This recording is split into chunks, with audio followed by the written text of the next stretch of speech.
राधे राधे। आप सभी का स्वागत है देवताओं की कहानी में। आज हम सब त्रिपुरवध की कथा सुनेंगे, तो आइए शुरू करते हैं। जब शिव जी के पुत्र कार्तिकेय के द्वारा तारकासुर का वध हुआ, तब उसके तीनों पुत्र तारकाक्ष, विधुमाली तथा कमल्याक्ष घोर तप करने लगे। उन तीनों दैत्यों ने संपूर्ण भोगों को त्याग कर मेरु पर्वत की गुफा में जाकर अत्यंत अद्भुत तप किया। इस प्रकार तप करते हुए तथा ब्रह्मा जी में मन लगाए हुए उन तारका पुत्रों का बहुत समय बीत गया।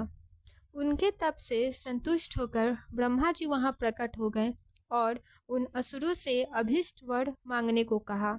तभी दैत्य बोले, हे देवेश, यदि आप प्रसन्न हैं तो हमें सब प्राणियों से अवधित्व प्रदान कीजिए। हम अजर अमर हो जाएं और तीनों लोकों में अन्य प्राणियों को मार सके। उनकी यह बात सुनकर ब्रह्मा जी ने कहा, हे असुरों, पूर्ण अमरत्व किसी को नहीं मिल सकता, अतः कोई अन्य वर मांग लो।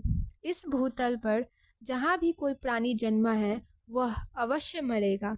तब दैत्य बोले, हे भगवान, हम लोग यद्यपि प्रकामशील हैं, किंतु हमारे पास कोई ऐसा स्थान नहीं है जिसमें शत्रु प्रवेश कर ना सके और वहाँ हम सुख से निवास कर सके। अतः आप ऐसे 3 नगरों का, जो कि एक स्वर्ण का पुर हो, दूसरा चांदी का तथा तीसरा वज्र के समान लोहे का पुर हो, वैसा निर्माण करवाकर हमें प्रदान कीजिए, जो परम अद्भुत सभी संपत्तियों से परिपूर्ण और देवताओं के लिए सर्वथा अनिति कर्मणीय हो।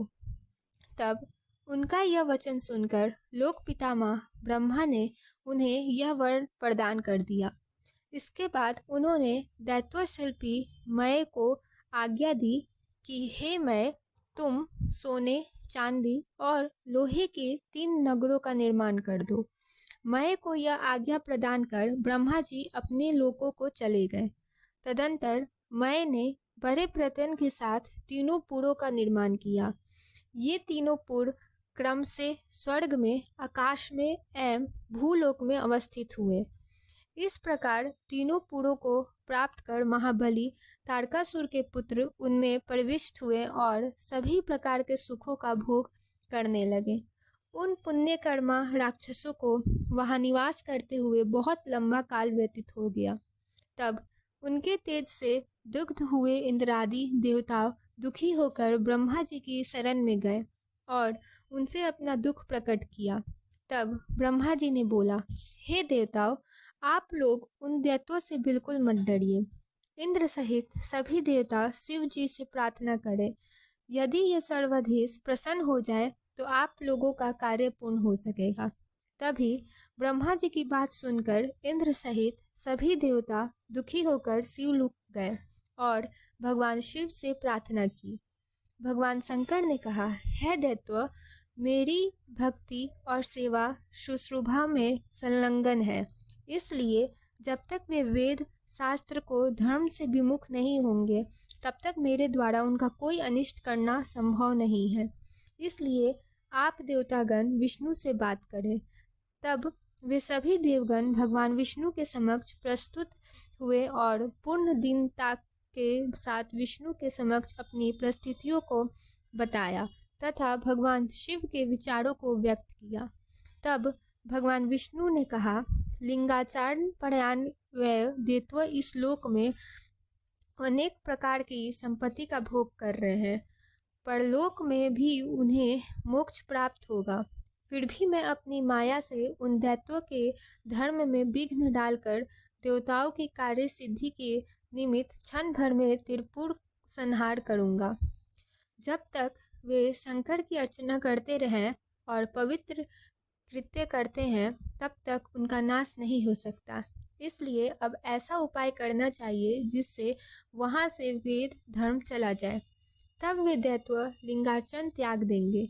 ऐसा निश्चय करके विष्णु जी ने उन दैत्यों के धर्म में विघ्न करने के लिए श्रुति खंडन रूप उपाय किया। उन देवाधिदेव विष्णु जी ने माया से सभी पूर्ववासियों के अपने धर्म से सर्वथा विमुख हो जाने पर अधर्म की वृद्धि करवाने लगे।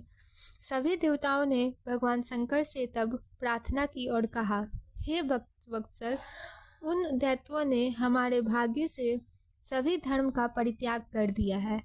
हे शरणप्रद, इस समय हम आपकी शरण में आए हैं, आप जैसा चाहें वैसा करें। तभी भगवान शंकर ने कहा, मेरे पास योग्य सारथी सहित दिव्य रथ नहीं है और संग्राम में विजय दिलाने वाला धनुष बाण आदि भी नहीं है, जिस रथ पर बैठकर धनुष बाण लेकर तथा अपना मन लगाकर उन प्रबल दैत्यों का संग्राम में वध कर सकूं। तब सभी देवता प्रभु के वचन सुनकर प्रसन्न होकर बोले, हे महेश्वर, हम लोग आपके रथादि उपकरण बनकर युद्ध के लिए तैयार हैं। भगवान शंकर कहें कि रथ, सारथी, दिव्य धनुष तथा उत्तम बाण शीघ्र उपस्थित कीजिए। तब उनकी आज्ञा से विश्वकर्मा ने संसार के कल्याण के लिए सर्वदमय, दिव्य तथा अत्यंत सुंदर रथ का निर्माण किया। शिव जी के रथ पर आरूढ़ हो जाने पर वह रथ उन बलवान दानव के आकाश स्थित तीनों पुरों को उद्देश्य करके चलने लगा। इसी रथ पर आरूढ़ भगवान शंकर ने पशुपत व्रत की चर्चा भी की थी। जो इस दिव्य पशुपत व्रत का आचरण करेगा वह पशुत्व से मुक्त हो जाएगा। तब महेश्वर का यह वचन सुनकर ब्रह्मा, विष्णु आदि देवगण ने कहा, ऐसा ही होगा। इसके बाद महादेव शुंभु समस्त युद्ध संग्रामियों से युक्त हो उस रथ पर बैठकर त्रिपुर के दैत्यों को दग्ध करने के लिए उद्यत हुए। पर इस कार्य में गणेश जी के द्वारा विघ्न होने पर एक अत्यंत मनोहर आकाशवाणी शंकर जी ने सुनी। हे भगवान, जब तक आप इन गणेश जी की पूजन नहीं करेंगे तब तक आप त्रिपुर का नाश नहीं कर सकते हैं। यह वचन सुनकर सदाशिव ने भद्रकाली को बुलाकर गणेश जी का पूजन किया। जब महादेव जी गणेश का पूजन कर स्थित हो गए, उसी समय वे तीनों पुर शीघ्र ही एक में मिल गए। उसी समय जगतपति ब्रह्मा तथा विष्णु ने कहा, हे महेश्वर, अब इन दैत्यों तारकापुत्रों के वध का भी समय हो चुका है, क्योंकि इनके तीनों पुर एक स्थान में आ गए हैं। जब तक ये तीनों पुर एक दूसरे से अलग नहीं होते तब तक आप बाण छोड़िए और त्रिपुर को भस्म कर दीजिए। शिव जी के द्वारा छोड़े गए त्रियुगामी उस विष्णुमय बाण में त्रिपुर में रहने वाले उन तीनों दैत्यों को दग्ध कर दिया। इसके साथ ही सैकड़ों दैत्य हाहाकार करते हुए उस बाण की अग्नि से भस्म हो गए। जिस प्रकार कलाप्तमय जगत भस्म हो जाता है, उसी प्रकार उस अग्नि में केवल विश्वकर्मा मय दानों को छोड़कर सभी को भस्म कर दिया। महेश्वर के शरणागत होने पर नाशकारक पतन नहीं होता, इसलिए सब पुरुषों को ध्यानपूर्वक यह यत्न करना चाहिए जिससे भगवान शंकर में भक्ति बढ़े। इसके अनंतर ब्रह्मा, विष्णु आदि सभी देवताओं ने भगवान शंकर की स्तुति की। तब शिव जी भी प्रसन्न होकर मनोलाभिष्टित वर प्रदान किया। तो बोलिए भोलेनाथ की जय।